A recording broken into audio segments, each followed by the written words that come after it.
there's this idea in Jungian psychology called the circumambulation. And Jung had this idea that you had a potential future self, which would be in potential everything that you could be. And that it manifests itself moment to moment in your present life by making you interested in things. And the things that you're interested in are the things that would guide you along the path that would lead you to maximal development. Now, it sounds like a metaphysical idea or a mystical idea even, but it's not. It's not. It's a really profoundly biological idea. The idea is something like, well, you're set up so that you're automatically interested in those things that would fully expand you as a well-adapted creature. Well, like, there's nothing radical about that idea. What else could possibly be the case? Unless there's something fundamentally flawed about you, that is what the situation would be. It's kind of interesting to think about how that would be manifest moment to moment, but the idea is something like, well, your interest is captured by those things that lead you down the path of development. Well, that better be the case. Okay, so that's fine. And so there's some utility in pursuing those things that you're interested in. That's the call to adventure, let's say. So, and the call to adventure takes you all sorts of places. Now, the problem with the call to adventure is, like, what the hell do you know? You might be interested in things that are kind of warped and bent. And often it's the case that when new parts of people manifest themselves and grip their interests, say, they do it very badly and shoddily. And so you stumble around like an idiot when you try to do something new.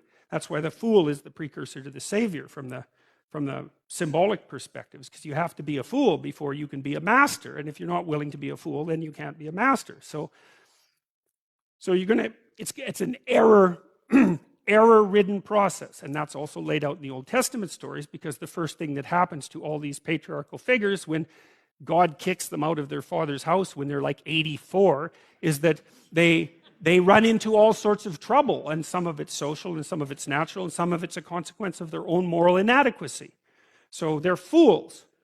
But the thing that's so interesting is that despite the fact that they're fools, they're still supposed to go on the adventure, and that they're capable of learning enough as a consequence of moving forward on the adventure so that they straighten themselves out across time. And so it's something like this. So this circumambulation that Jung talked about was this continual, we'll return to this continual circling in some sense of who you could be. You might notice, for example, that there are themes in your life. You know, when you go back across your experiences, you see you kind of have your typical experience that sort of repeats itself. And there might be variation on it, like a musical theme, but it's like you're circling yourself and getting closer to yourself as you move across time. That's the circumambulation. Now, you remember that for a sec, because we'll go back to it. Okay, so imagine that something glimmers before you. It's an interest that's dawning, and you decide, well, first of all, you're paralyzed. You think, well, how do I know if I should pursue that? It's probably a stupid idea. And the proper response to that is, you're right, it probably is a stupid idea, because almost all ideas are stupid. And so the probability that as you move forward on your adventure that you're going to get it right the first time is zero. It's just not going to happen. And so then you might think, well, maybe I'll just wait around until I get the right idea, and which people do, right? So they're like 40-year-old, 13-year-olds, which is not a good idea.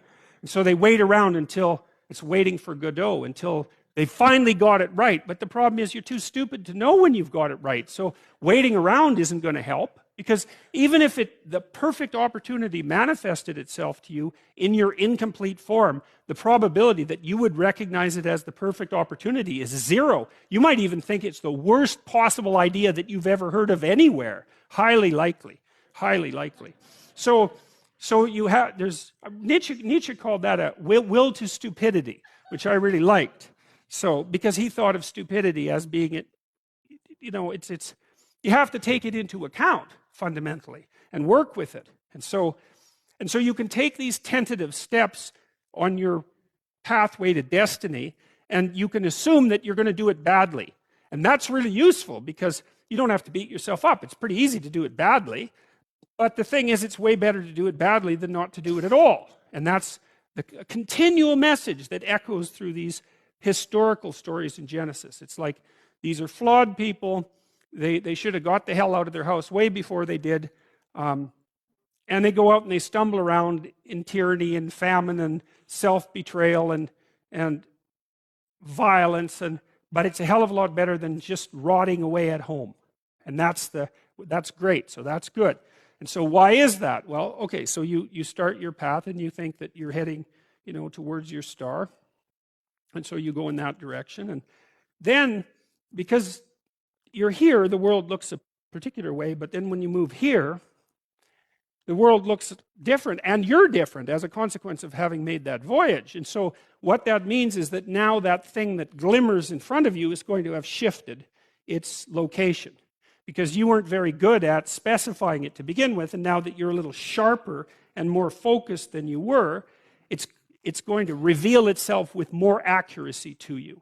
And so then you have to take it's almost like a 180-degree reversal.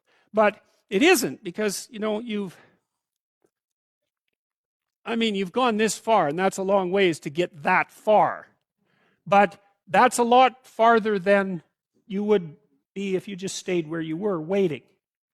And so it doesn't matter that you overshoot continually, because as you overshoot, even if you don't learn what you should have done, you're going to continually learn what you shouldn't keep doing. And if you learn enough about what you shouldn't keep doing, then that's tantamount at some point to learning at the same time what you should be doing. So it's okay. So it's like this.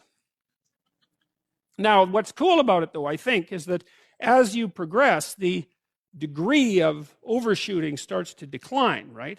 And that we know that there's nothing hypothetical about that. As you learn a new skill, like even to play a song on the piano, for example, you overshoot madly. You're making all sorts of mistakes to begin with, and then the mistakes, they disappear. It's okay to wander around stupidly before you fix your destination. Now, you see that echoed in Exodus, right? Because what happens is that the Egyptians, or the Hebrews, escape a tyranny, which is kind of whatever you do personally and psychologically when you escape from your previous set of stupidly held and ignorant and stubborn axioms. It's like, away from that tyranny. It's like, great, I freed myself from that. Well, then what? Well, you'd think, well, now I'm on the way. It's, no, you're not. Now you're in the desert, where you wander around stupidly, and worship the wrong things until you finally organize yourself morally again and head in the proper direction. So that's worth knowing too, because you think, well, I got rid of a lot of things, baggage, excess baggage that I didn't need in my life, and now everything's okay. It's like, no, it's not. You've got rid of a whole set of scaffolds that were keeping you in place, even though they were pathological. And now you have nothing, and nothing actually turns out to be better than something pathological, but you're still stuck with the problem of nothing.